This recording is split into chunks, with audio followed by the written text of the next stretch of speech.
O endividamento tem segunda queda consecutiva no Paraná. Apesar do leve recuo, pesquisa da FEComércio mostrou que o cartão de crédito segue sendo o principal vilão do endividamento e da inadimplência. A pesquisa da Confederação Nacional do Comércio e da FEComércio Paraná mostrou uma pequena queda no endividamento do consumidor paranaense.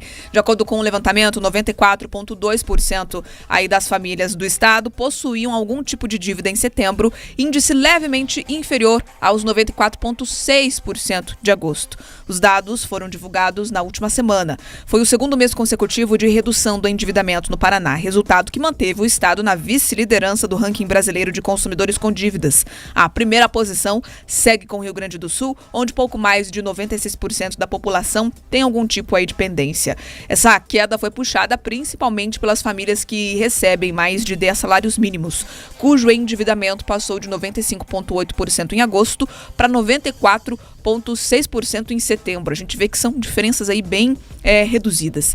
Entre as famílias de menor renda, também redução, ainda que de forma ainda mais suave, passando de 94,3% para 94,1%.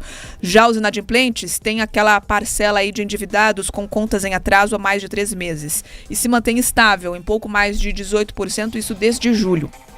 Por outro lado, o número de famílias que dizem não ter condições de pagar os débitos vem subindo há 3 meses e chegou a 6,6%. A situação é pior entre os que ganham até 10 salários mínimos, aí com 7%, reconhecendo que não vão conseguir quitar a dívida.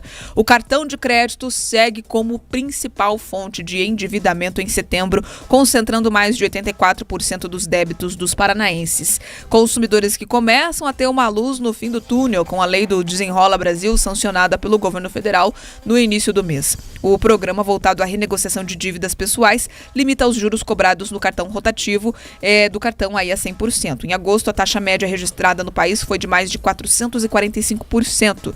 Segundo o Ministério da Fazenda, o Desenrola Brasil pode beneficiar até 70 milhões de consumidores. Pedroso, o Desenrola, que é anunciado pelo governo como a grande solução para quem deve, é de fato uma grande solução ou é mais uma maquiagem na economia?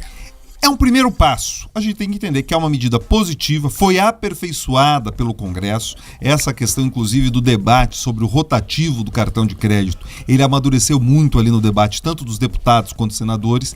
E esse, de fato, daí essa mudança nessa cobrança de uma taxa absurda pode sim impactar as dívidas de muitos brasileiros. Porque quando a gente pega esse dado da FEComércio, Mark e Bi, a gente tem que entender o seguinte: o percentual grande de endividamento dos paranaenses não é um dado por si só ruim, porque ele agrega todo tipo de dívida. Você pega a gente que tem financiamento imobiliário, financiamento de um automóvel, inclusive pessoas que utilizaram para comprar talvez uma parcela mais longa da geladeira, entram nesse indicador. Agora, o Desenrola, ele deveria concentrar, e parte dele é concentrado justamente naquelas pessoas que estão ali inadimplentes. Agora, você tem um efeito que pode ser ali, o famoso efeito rebote. O que seria isso? Você restringe alguma série de financiamento, você restringe algumas políticas de crédito e você pode prejudicar ali o varejo. Então, tem que ser feito ali com muito cuidado, principalmente essa atenção na limitação dos juros. Agora, vale a atenção que essa é uma vice-liderança de número de endividados que o Paraná tem que tomar cuidado, porque se você perde a capacidade de nova contratação de crédito e entra numa categoria chamada dos super endividados, que tem ali mais de 60% da sua renda comprometida com esse tipo de financiamento, as pessoas não conseguem pagar. Mas eu quero chamar a atenção aqui que esses números eles foram ficando piores, Marcos. Você trouxe o dado, né, falando do período da pandemia. Muitas dessas pessoas que hoje se encontram ali presas nesse rotativo do cartão de crédito ou endividados de forma recorrente, vêm ainda esses ecos do que elas tiveram de despesas adicionais durante o período em que não conseguiram trabalhar. Então, de fato, aquele dado a economia a gente vê depois, ainda segue cobrando seu preço na realidade dos paranaenses.